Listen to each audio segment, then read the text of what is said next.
Pipe Network presents. On this episode of Season 4, Let's Talk. I can't really trace it to this one special moment in childhood, but I would remember when I started joining essay writing contests in college. I like the feeling of writing something and ending it with like a really strong line that moves you, when you read it. I like reading something and feeling that same feeling. And I wanted to do it over and over, and have that piece impact at least one person. So I discovered that feeling of fulfillment there and just, I kept replicating it. I kept doing it and found that, okay, this is something I'm quite good at, right? It's something I can excel in. Um, yeah, so I guess it just builded from there.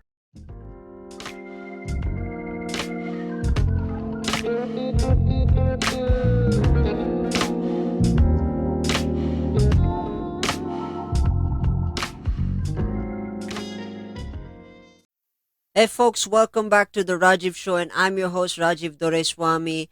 And this show aims to help reach out to those who are currently struggling in life and to remind you that life is indeed beautiful when you're inspired to make it your own. Before we get into this episode, don't forget to like, share, and subscribe to whichever platform you are using. And if you want to connect with me, you can find me on Facebook, Twitter, Instagram, and on TikTok at The Rajiv Show.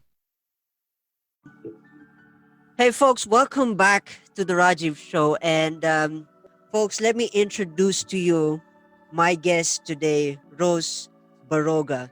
Rose, how are you doing, girl? I'm good. I'm good. It's right now as we're recording this, it's February 4. So things are going well, at least for the first few weeks of 2021. So that's great. Yeah, just same old productive days. That's how I define a good week. So it's been good. How are That's you? good. As usual, productive. Prior to the recording, folks, for those who are listening, I haven't done a recording in the series of 2021 ever since I wrapped up my December series. So this is like my second or my third take of recordings, and it's fun to be back again, speaking and sharing my stuff. So I want to build a foundation of getting to know you, and of course, my listeners would love to get to know you. Could you give a little bit of background to my listeners about who you are? All right. How do I start? I usually start by telling people that I'm a storyteller. Okay, so right now I'm 24 years old. I spent most of my working life in a newsroom because my background is journalism. So I've worked in the newsroom for over 3 years. I was a TV news writer, so I would write scripts for a TV show. My main show was a morning show. It's called Early Edition. So I would wake up at 3 a.m. and write new scripts every day. On the side, I was also a segment producer. So I used to produce a lot of segments, most of them leaning to like hopeful, progressive, positive human interest stories. So that's who I am. That's what I do. I'm a storyteller. I like telling stories that have a positive impact on society. But, because of the pandemic, I left the newsroom job and now I work for this channel or content page called Project Nightfall. And the mission is the same. We also release stories that inspire people, have an impact on the world. And it's viewed by tens of millions of people every day. So that's what I do. That's who I am. Wow, I mean, That's it. this is interesting right off the bat. This is really interesting. Storyteller, I would relate to you much because the experience of doing a podcast, I think, for me, I'm not much at the vlogging thing. I'm not really much at the in front of the Mhm. camera. I did try it Right. out. It was not really my jam. And then when I found podcasting, and then I learned the game. I built my foundation and how podcasting is, and I learned that to get enough good listeners or authentic stories, it comes from that expression as storytelling. So this is really interesting. This is going to be a fun conversation. But before we get into the stuff that you unraveled here, storytelling, TV news writer, script writer, I want to take time travel. Let's travel back in time. I want to ask. I mean, I think you're 1 year younger than me, so I think we're in the same batch of the high school. If you and I were high school classmates, who were you in high school? Are you the girl who is into the books, sports, valedictorian, or back of the class? Who were you in high school if you and I were classmates? Okay, you you mentioned books. People assume that when you're a writer, for a living, you were a bookworm in high school or you were the nerd. But Uh, the case for me is I wasn't a bookworm. I'm not proud of this, by the way. I wasn't a bookworm because my friends were not bookworms, so we weren't the nerds in the class. But I was. I don't know. Maybe I see myself differently, and huh. maybe my friends would say something else. But I think I was one of those fun groups. I was in the fun group. I Hmm. was the clown in the class, I guess. Hmm. But I wasn't exceptionally great. I wasn't on top of class, but I would excel in some subjects. I was the person that they would send to essay writing contest. That was a Hmm. predictable part about me being a writer. But the rest was very, there wasn't anything special, but I was a funny, not cool, but like funny, above average kid, I guess. Hmm. Interesting. Yeah. The follow up to that is would you consider yourself introverted, extroverted, inverted, or ambiverted? I mean, those are the stuff that I know which classifies personalities. Right. Okay. My MBTI says I'm an extrovert because when I would answer the quiz, I always end up being an extrovert, but deep inside, I feel like I'm introvert. So I feel I'm an ambivert, if that's a thing. Yeah. Um, but leaning to extroversion, I think, leaning to extroversion. But if I spend too much time with people outside, I get drained. So Hmm. I think I'm an ambivert. Or what I think also is another possibility is that I grew up as an introvert, but I learned how to be an extrovert for my job as a journalist. Because, Hmm. as a journalist, as a storyteller, you have to learn how to talk to people, you have to interview people. So I kind of just tried to learn that during college, how to be an extrovert. Like Hmm. it's part of my job, and I can just switch it on and off. Like during interviews, I switch it on. I become an extrovert all of a sudden. But if you leave me alone, like I would prefer talking to a friend in a cafe rather than hanging out at a bar, at a club. So I feel like ambivert is the short answer. I feel like I'm an ambivert. It's interesting. You mentioned journalism. I want to fast forward from high school, building that off, and transitioning into college. You mentioned writing and stuff. When did the fire for when did the spark for writing come about? When you started getting into journalism or thing? Is there a story behind that? Mhm. Nice, yes. I can't really trace it to this one special moment in childhood, but I would remember when started joining essay writing contests in college.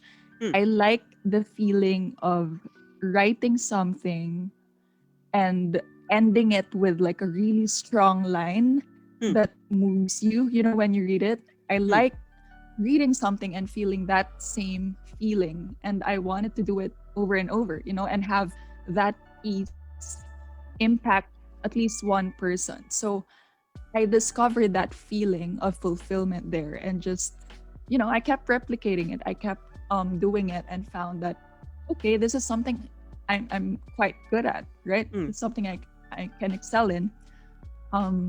Yeah, so I guess it just builded from there. It just builded from there. I studied in a public high school, and Mm. there you would interact with people from different social classes, So Mm. that also, I think, opened my eyes to reality. Mm. Um, that there's inequality, although so that there's social injustice. So high school, I think it was high school that started this like fire to want change, to maybe use writing as a tool to affect change, So yeah, It's interesting. pretty much there. Interesting. And I That's have your a fifth. feeling. That's your sixth interesting. Yeah, for those who are counting, I mean, thank you for counting along. It's fascinating. Yeah, I use the substitution now, which is fascinating. Uh, you come from a public high school, and then the concept of writing. But when you got into college, was there? I'm sure, like some of us who are starting out from high school and building into college life, did you know that you wanted to get to where you wanted to be, or you? Because I think the current generation that we're living in a generation where I don't know if you agree with me, is that a large couple of kids are getting confused as to what they want to pursue in college, and sometimes when they make that mistake it becomes a regret, and then it passes on to generation and generation. But in terms of your story, Mm. did did you know that, okay, I did writing in high school, and I built up the reputation in that regard, and then I want to pursue this in and go further in journalism, or you had to shift, you had to start from somewhere, and then eventually you landed on journalism. Right. Okay. So I was only able to trace that, everything I said earlier, I was just able to trace that in hindsight. Hmm. But when I entered college, I also had no idea what exactly I wanted to do. I had that vague, um, yeah, like what I said, I had that vague idea that, okay, I wanted to write and I Hmm. wanted to make change. Those are very vague concepts. But Hmm. somehow, when I saw AB journalism written on like the course list, I don't Hmm. know, I felt lured into it. I felt like it made sense that that was a way to do what I wanted to do, but Hmm. I wasn't sure because the other choice that I also wrote down was architecture. It was Hmm. so Oh far from wow. journalism. That's Like my like top, that's like from China to America, and like, wow, that's very far yeah. off. And the funny thing is the only reason I wrote architecture because I was good at geometry. I was in Oh high boy. school and just someone told me that if you're good at geometry, then it makes sense. So, okay, architecture. But Geometry, yeah, huh? I ended up in Interesting. journalism. Isn't that where you find X and then you forget about Y? Is that the geometry, or that's, oh no, that's algebra. That's algebra. That's That's wrong algebra. number. uh, it's funny.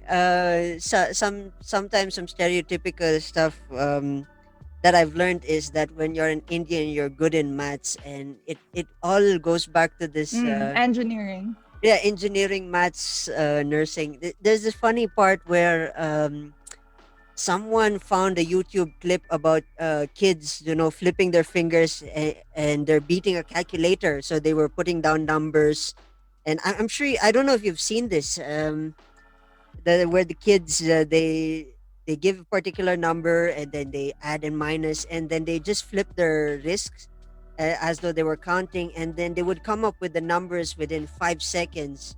and it's accurate to the calculator, which is kind of interesting again. So I don't know if you've seen that though. You got to check it out. I don't know if it's still on YouTube though. But yeah, that's the one thing that I know of when it comes to Indians and maths. And sadly, I am not one in that department. I'm the only Indian who's so bad in maths. Even I don't even know how to sing to explain that myself. But yeah, I just say the word interesting as a main guideline to that. So what did your parents say? Like, um, in my regard, for my story, uh, life was much more different because a little bit of background, of course. When I grew up here in the Philippines, and until fifth grade, we call it standard in India, so it's a different. We call it grade here, we call it standard there. And in fifth grade, of mm, course, that was somewhere around 2005. My dad migrated to India, and then my grandmother, who named me, who's a big fan of the Prime Minister Rajiv Gandhi, named me, wanted to see me. So the plan was initially was to go to India and to meet her. And it so happened by the time that we reached India, it was sad because my grandmother passed away the very day that we arrived, or few months or few days when we arrived. So we had no choice but to settle in. And from 2005 till 2015, I was there. My sister and my mother stayed till 2008, and that's where the story mm, began. So basically, when I grew up here in the Philippines, I had a different taste of being sort of like a foreigner in another country because of my name and all that stuff. But then I was mm, more Filipino when I was here when I was younger. But when I went to India, it was much more different. This is where it got interesting because the people, the culture, it's just when you're entering this new world, it's very, I don't know how to explain it. It's like you're entering a new realm. It's like if you know comics, you're entering Valhalla or something. If you know the if you know the term, mhm, you're entering a new realm, and the cultures and things are different. And for from 2005 till 2015, I've submerged into that culture. So some of the small tiny details, like things that my dad do, you know those tiny details, those kind of the Indian texture, as we call it, has kind of rubbed off on me. But the funny mm, part is I haven't managed to get adapt my tongue to the Indian dishes. So it is, forgive my language here, but it's a pain in the ass when I go to dinner in an Indian restaurant because I'm the only mhm. Indian who does not eat Indian food. It's kind of funny. I want it with some super sweet and stuff like that. So that's that's a little bit of a story from my end. And I kind of deviated from the question, is that when it came to Which college, didn't answer my question. yeah, Yeah. I'm answering the question. I'm just giving you a basic foundation. And coming back to my choice when it came to college, I come from a generation of musicians. My dad's a musician, my mom is a musician.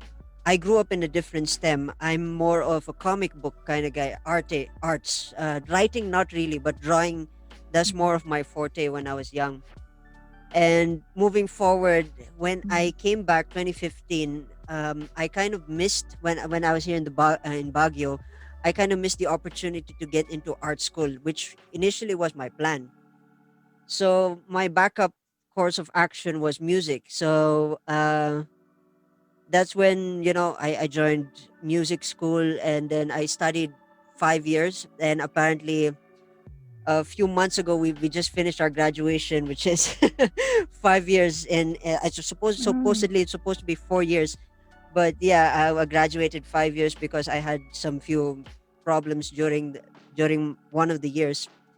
And yeah, I'm a music graduate, and that's the thing. That's the life, basically. I hope I answered the question clear enough, though. Yeah, yeah. Do you like any regrets or In looking back? there are so many that I can pinpoint, and probably that will be like an entire season. But to give you give you two or three points, the most regretful thing I've had is that never gotten to enjoy I think I mentioned this in also an episode earlier, is that I kind of never had that enjoyment of the moment, enjoying the moment of the graduation. You know the feeling of being there in the moment, being in the moment when you're in the stage or whatever it is that the graduations are held at. I never had that chance, and that is one of my regrets. When I had my high school, I failed my eighth grade or eighth standard.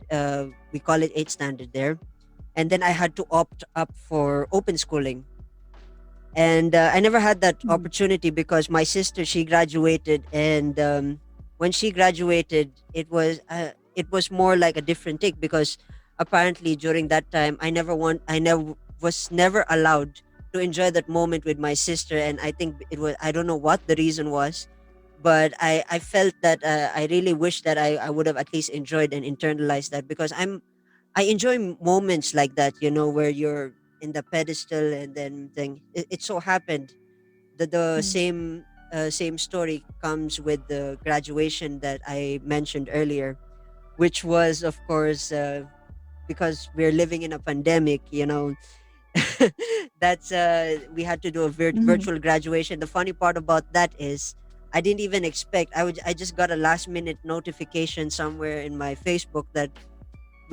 our names were already mentioned, and oh, that was the graduation. So yeah, I never got the opportunity to enjoy that moment, take in that moment, that when you finally made it, and with your comrades and all the other thing. I kind of, those are my one of my biggest regrets in life. But that's yeah. Well, Yeah. mhm. You can see it as either a regret or like a special quality to it. Like imagine after this pandemic, you'll be one of the few with that story, with that pandemic graduation story, and that makes it unique, I guess. Yeah. No, but to me, the point that I'm trying to make there is it's that when you enjoy something, let's say, let's put this into a simpler context. When you're having fun with your friends, you don't think about it logically when you're having a conversation, especially when you lock horns with an interesting conversation that's something about psychology or philosophy or something deep within that regard. It's like you're in that moment, and your logical sense doesn't say that, oh no, you need 1 hour, 2 hours. Even if you guys go for an hour or so, more than an hour or so, you still have that ability of keeping the conversation interesting. And that tiny split second between those moments that you spend with your friends, that's the same thing in a larger extent to what I feel when what I really wanted from that moment. Granted that I never got it in high school, I thought that would be the same thing, that I would at least recover from. At least I could get that back, that moment that I missed from high school into college. Mm, But so happens, this happened, and there's nothing much we can do about it. mhm. So yeah, but yeah, in one way, you have a very valid point. I do agree with your saying your point as well. So yeah. uh, Interesting. I like that. I like that. Um, Before I get into storytelling, TV news writer and script writer, I wanna dig deep into your personal characteristics. Are you a kind of person who digs? I mean, as a writer, I'm sure the art of writing digs deep into the story of lives, where in a conversation and gossip, you only see it in the skin. But once you have like the idea of doing research and getting into the details, you're getting to be a part of that person, especially when you guys are doing, I don't know if you guys do this, but you study the biography of the person, especially when you're interviewing them in regards. I want to dig deep into your life as well. I hope you don't mind. Is that, do you have a particular philosophy, Rose Barroga philosophy that you live by every day, to get you fired up for the day or for the week or for the year, for that matter? I guess it's more of like a concept, no, Hmm. not a concept, like a trait that I hold on to. Hmm. Um, it's resilience, resilience, because I feel like my life is like my personal life is dramatic enough. I'm not sure how much I can reveal, but yeah, I've always looked back and saw everything as me being resilient. And when something bad happens, I remind myself, okay, I've gone through a lot. I'm resilient. I can go through this. Right. So yeah, I think it's resilience always. Like whatever life throws at me, somehow it ends up I end up being fine. So maybe that's like the principle that I hold on to. Yeah. Interesting. Interesting. Yeah, I gotta admit, you are such a fascinating person. I mean, for the first time meeting people, it's very hard. Sometimes I have tendencies of breaking the ice faster than it even melts. It's funny. I look at life the way we see it is that w- for those who are stronger enough alone and have built that foundation of being together with themselves, it's really rare. I mean, in a uh, world that is now changing with the pandemic, and before the pre-pandemic, a lot of people go through identity crisis, and this is going to be a little bit philosophical. And with all the things that are going on, clanging and banging, social media and social circles, cliques, and all these stuff, once person's identity is one of the biggest burdens in life.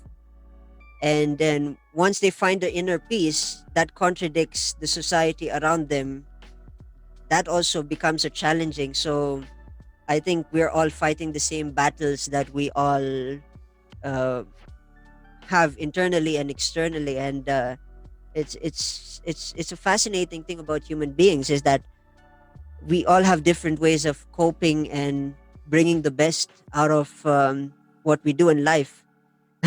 I'm sorry, but Mm. that's the thing. That's my response to Yeah, yeah.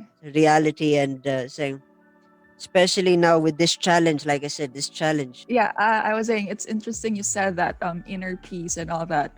That's something I learned from myself during the pandemic. Everyone was forced to just sit by themselves, be alone, not go out and be distracted. Hmm, um just sit with yourself in peace. And lately I've been into mindfulness.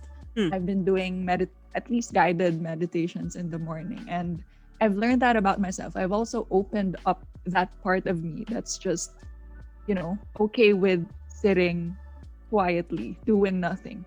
Because like I said, I used to be in the newsroom world, and hmm. that world was so fast paced, Yeah. adrenaline rush every time, so busy, always on call, that busy world. And I was workaholic, really, like a lot. Hmm, I would take just one day off in a week. hmm, I'm not supposed to work on Saturdays because the morning show doesn't air on Saturday, but I would still go out in the field and shoot something because I don't know. I felt like during those times I was equating my huh, self-worth to huh, productivity. Like, and I only learned that it was toxic later on when I left the newsroom world. But yeah, that's who I was. huh, So this pandemic, I'm lucky enough to work for a team that values mental health, work-life balance. And hmm, now I'm realizing that um it's okay to just sit by yourself and have nothing to do, and and treat that as um time not wasted, right?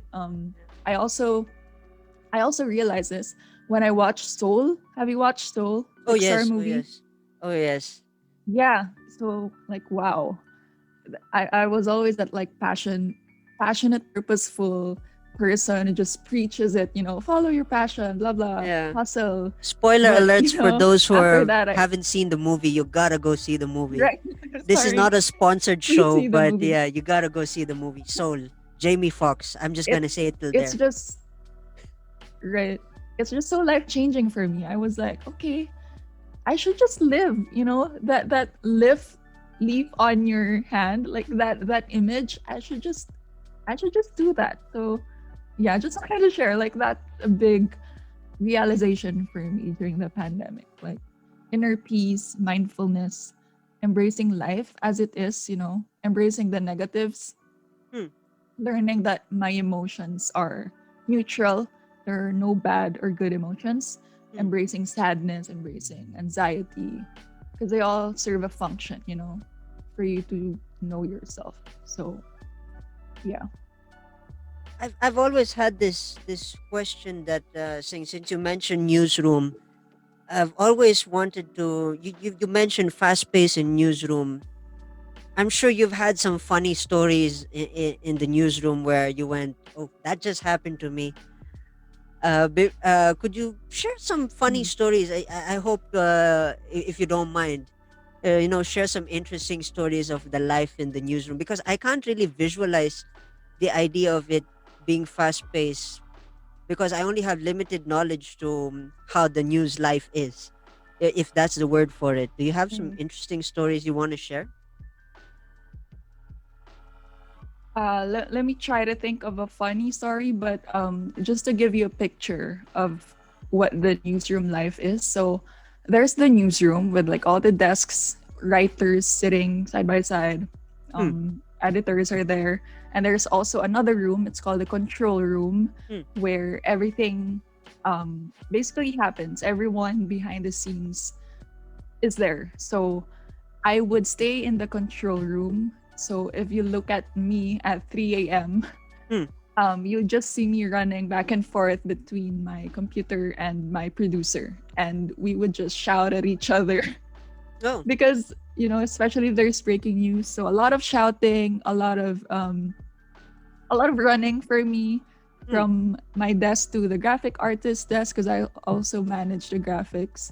Hmm. Yeah, a lot of sometimes cursing from the producer. So as you can imagine, a very stressful environment. But also, you know, there's also a lot of adrenaline rush. So that's the reason people stay also, despite the stress. There's the adrenaline rush, the fulfillment, of course, that you're helping people with your job. So that's what it looks like. Very, I don't know, like the one you see in Hollywood, it, Hmm. it looks like that in real life.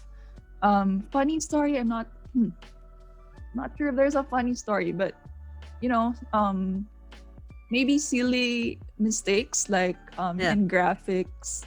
Hmm. We have you've lived in the Philippines. We have a department called DOLE, right? Eh, DOLE, yeah. Department of Labor and Employment. Correct. Correct. So my Dole. graphics artist, Hmm. right, instead of putting the logo for DOLE, Hmm. he put the logo for DOLE, the pineapple Oh. drink. Oh And it man. got flashed on, it's a cable news channel, right? So it got Oh flashed on boy. international TV. Oh boy. So you can imagine a lot of cursing and I don't know how that got through, but people are busy.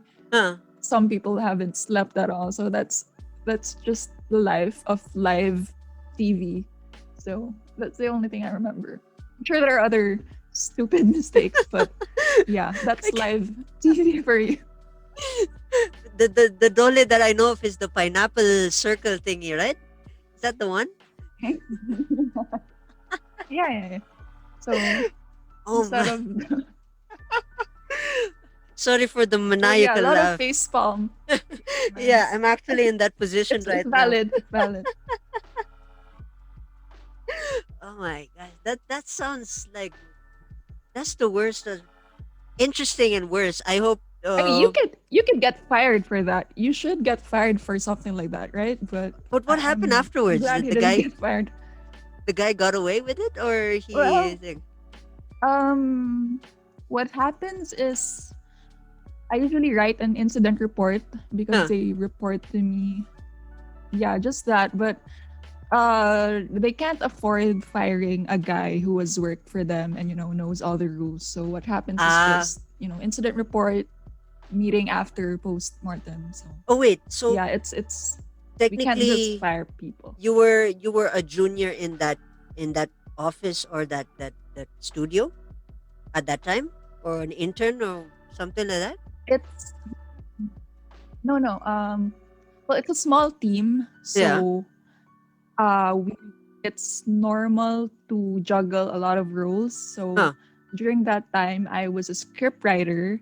Huh. I was also a segment producer for the segment within the show, Yeah. and also the graphics supervisor, I guess. So they just asked me to supervise the graphics, check the Wow. data, blah blah. So yeah, so that just slipped. I, maybe I was working on something else, and that got flashed on national Man, I can't international TV. imagine. So I can't imagine the cursings and all yeah, that so, you've gotten from that thing. Wow. yeah, you get used to it. You get used to it. uh, I hope. So I hope if you've survived the newsroom life, the. I hope the you can person survive anything. who underwent the shoutings and all that stuff. I hope he's not tuning into this episode. It'd be embarrassing, probably. Oh, that's me, kind of moment. But that's really a wow, interesting, fast paced. Wow, I can't believe it. I'm actually learning a lot in this regard. This is amazing. This is an amazing, phenomenal conversation. I just want to say people forget that there are actually a whole team behind an anchor. I'm surprised sometimes when people say that they thought it's only an anchor saying things on cue, impromptu.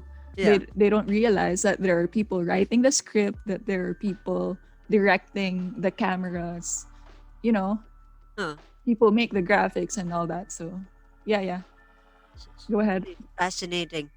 It's fascinating. I'd love to continue this conversation, but folks, we need to have a short break. We'll be right back after these few short messages.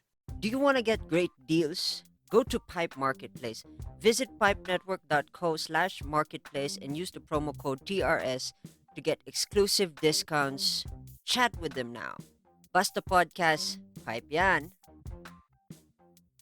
What's the scariest story Is you it know? from a book, a movie, a TV Or show? is it something that happened in real life? My name is Andrew. And I'm Nina. Come join us as we talk all things horror. The frightening, alarming, real life tales show. Out wherever you're listening to right now. Hey folks, welcome back to the Rajiv Show, and my guest, the one and only, the beautiful Rose Barroga. And earlier on the first half of this conversation, we were talking about storytelling, news writer. I shared a little bit of my life as well, and it's if we were to put it in one word, basically, it would be my signature word, which is interesting. So I want to move forward in this conversation. I want to open this conversation to something that you've done recently, which I am actually a big fan of as of the moment, is uh, change. Your motivation for change, which is funny, which is also the same motivation for the Rajiv show. Um, I I gotta ask, how did you find these guys? What's the story behind that? You know, was it an internal thing first, then you found these guys, or how did you find these guys that you were working with? The Nightfall project. Am I right? Project Nightfall. Yeah. Yes. Yeah, that one. Okay. Right. So, just to introduce Project Nightfall, if you're familiar with Nas Daily, the guy who is Project Nightfall is his best friend. So that's also how I found him. But so the job opportunity opened up in when was that? I think August or July Hmm. 2020. Hmm. So during that time, there was already an issue with my TV news, with my TV network, Hmm. because my, like I said, my cable news channel, I worked for a cable news channel, but that cable news channel was under like this bigger umbrella that Hmm. is a leading media giant here in the Philippines, Okay. ABS-CBN. I think I can say it. So there was a shutdown issue, some things going on in Congress, and that mother network was shut down. Hmm. So effectively, all the workers in my channel then, the cable news channel, their jobs were also endangered. So I started looking for other jobs during that time. Hmm.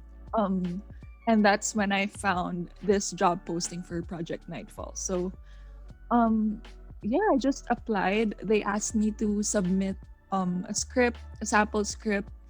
When I read the description of what they were looking for, it felt really like it was made for me. Like not bragging about it, but it really felt like it was written for me specifically Hmm. because it said like Filipino scriptwriter, Hmm. and in the description, everything they said there, I was like, okay, wow, this is a perfect fit. Like it's so perfect that if I don't get it, it feels like injustice, like Hmm. I really felt that way. So I applied for it and submitted a script.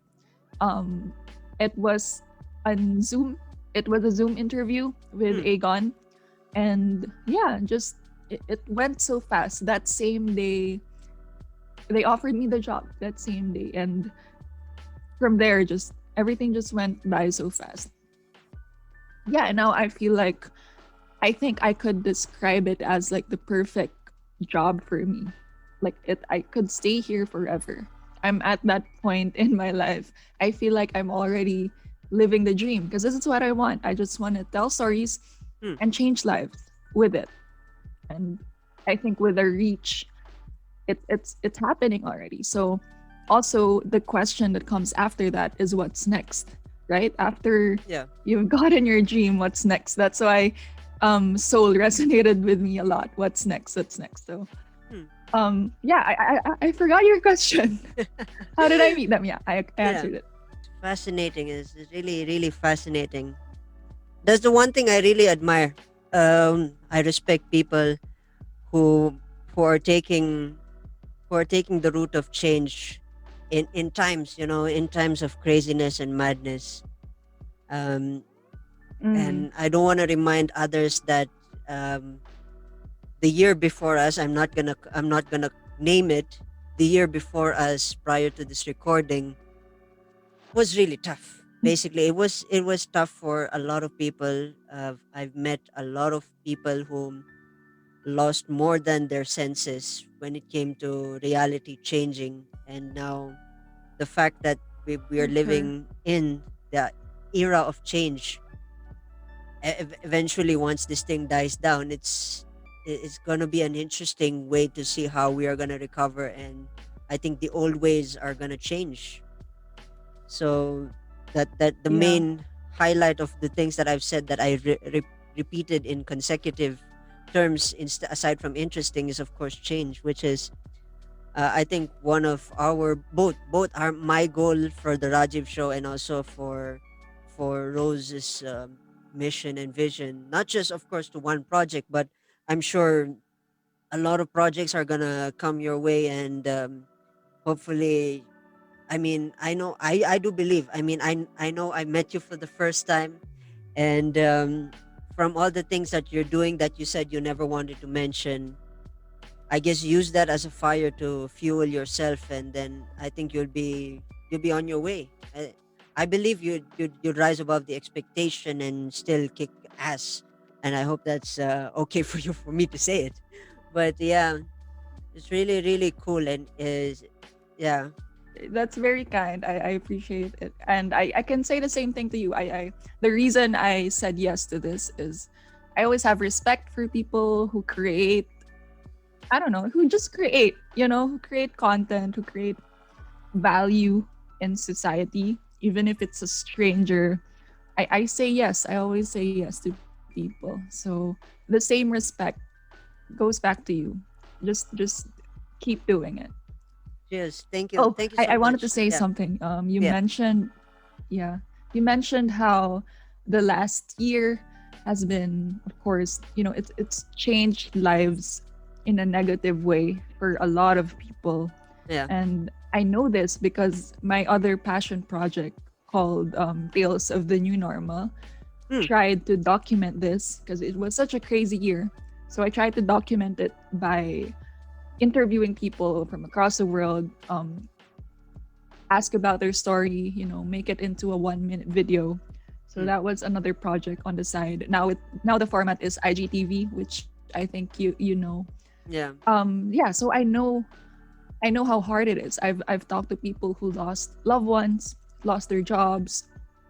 So it's weird to, I don't know, for me to be doing so well in a Yeah. time that's so crazy. So there's a certain guilt in that, like, why am I doing so well? It feels so wrong. Yeah. So yeah, there's that certain realization, but I've learned to like own it. It's not my fault, and Hmm. I've worked hard for it. So um I don't know why I said that. I just wanted to, why did I say that? I forgot, but yeah. And Like, I feel like other people could relate. Yeah. yeah, yeah. I mean, to my regard as well, I the reason why I resonated well with you is not just the fact that you're a storyteller, and the last thing you said was actually true. I mean, a lot of people got hit, got dent, and then coming to think of it, you kind of put it into perspective that I didn't expect to see it that way. Now, looking at it that in that perspective is that I kind of have I think I'm also sharing the same guilt as to how am I still Mm, alive, and others are struggling in order to get back to their feet. And I kind of got taken back by that. That's actually kind of powerful and had me thinking. Normally, I never thought of things like that. It's I think being mm, isolated alone shows that you know uh, it's more of me, and then sometimes it's more on the internals, and sometimes we need to also look mm. outside to compare what's happening, but not to be a part of it. In the sense that we get absorbed by it, we lose our own identity.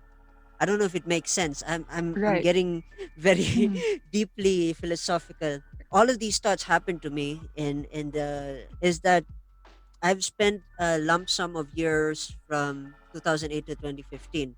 This goes back to my storytelling. For those who haven't listened to my podcast, I share a particular era in my life called the lost years, which is the isolation years where I was isolated from the world. So a lot of these philosophical thoughts and thinkings have come to that. That's why I'm very bit introspective. So yeah. because people say that right now it's insensitive to celebrate your wins in life when the rest of the world is pretty much suffering, Hmm, even dying. But someone told me that we don't have to feel guilt when we're winning hmm, at this point in time, because again, you've earned that, right?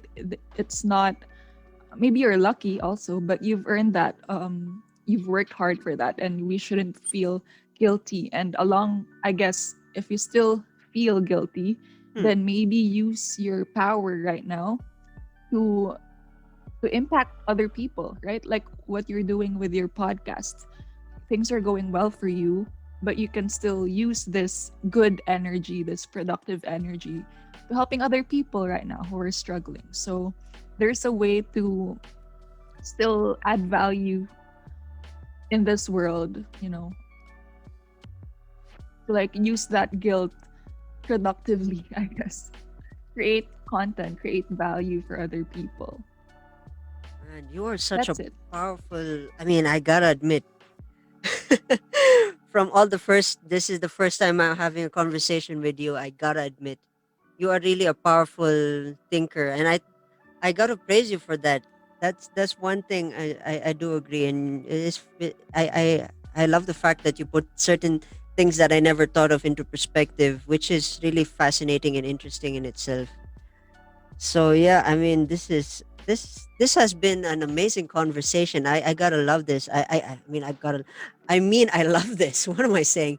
I love this conversation, and hopefully, before we end this conversation, sadly, is that I hope I get to have a chance to have you back on the show, perhaps, and we get to have a conversation, round table conversation, or stuff like that, because it'll be interesting to have a lot of people have a lot of perspectives here and there.